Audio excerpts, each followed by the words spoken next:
Hi, I'm Paul Feinberg, the host of the UCLA Anderson podcast, and I'm here today with Associate Professor Margaret Shih.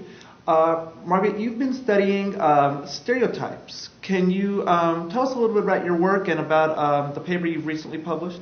Sure. My work looks at stereotypes from the target's perspective. So looking at what people do when they find themselves in a position when they feel like they're being stereotyped. So for example, if you are the only woman in a boardroom and someone turns to you and asks you to get the coffee, the reason you give for their asking could change the way you feel about the people in the room and the orientation to the board meeting.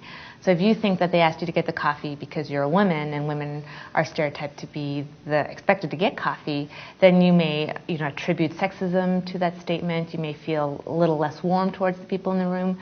But on the other hand, if you attribute they're asking you to get coffee because you happen to be the person that's closest to the door, then you may not have that same kind of reaction to that question. I know you looked at how people scored on math tests and how those scores and their abilities related to their self-perception and some of the stereotypes common stereotypes they may have felt. Right. Could you talk a little bit about the experiment itself? Sure. In the study that I looked at, I examined how people react on a math test when different identities are made salient. And I specifically looked at Asian women. Asians are stereotyped to be good at math, women are stereotyped to be bad at math. And what we found is that when we ask Asian women to take a math test, when we make their female identity salient before they take the math test, they actually do worse on the math test than when we make no identity salient when they take the math test. And on the flip side, when we make their Asian identity salient and Asians are stereotyped to be strong at math, they do actually better on the math test. And this is surprising because you think that on a math test or in taking any kind of test, people always do the best that they can do. But we're finding that if you make a positive stereotype salient, they actually get a boost in their performance. Given what we've learned from your work, what are the implications? We're not going to all of a sudden eliminate stereotypes. Right. So how do you work with people to sort of deal with the existing stereotypes? Well, one thing that my work shows is that people are always aware of stereotypes. Even if they're not consciously aware, the stereotypes are always in the background. So your behavior when you're in a position of being stereotyped doesn't only just reflect on you as an individual, but also your group. So, for example, the women in their math tests, if they perform poorly on the math test, they're not only performing poorly as who they are, like Joan, but they're also performing poorly as women. So there's a lot more implications. Stereotypes have more implications than what it says about the individual. Okay, so armed with this knowledge, now there may be stereotypes about men, or I may be thinking people are thinking certain things about me based on my type. What do I do? How do I overcome performing to the stereotype if that stereotype is negative?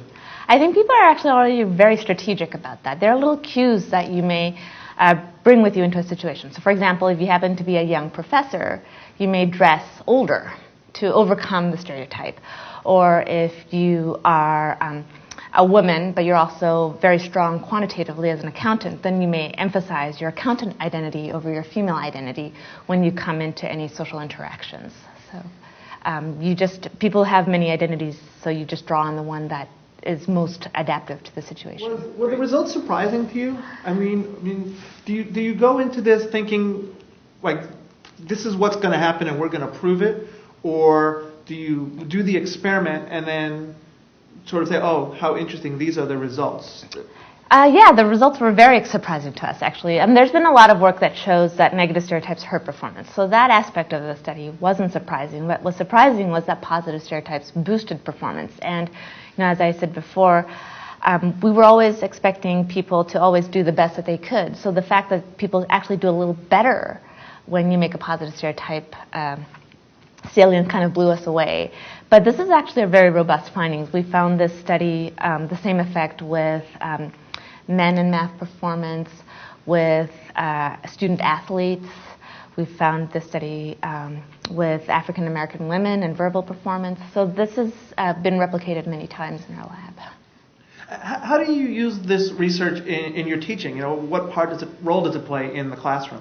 Well, we teach this in Management 409, which is the organizational behavior course. It becomes very relevant as our corporations become multinational and our workforce becomes more diverse. So you have to figure out how to get people from different backgrounds to work together really well. And there's a lot of stereotyping that goes on when you don't know anything else about the people around you. Then you just rely on visual cues, and so that can have an effect on how you interact with them. And making people more aware of this really enhances people teamwork and good social interactions.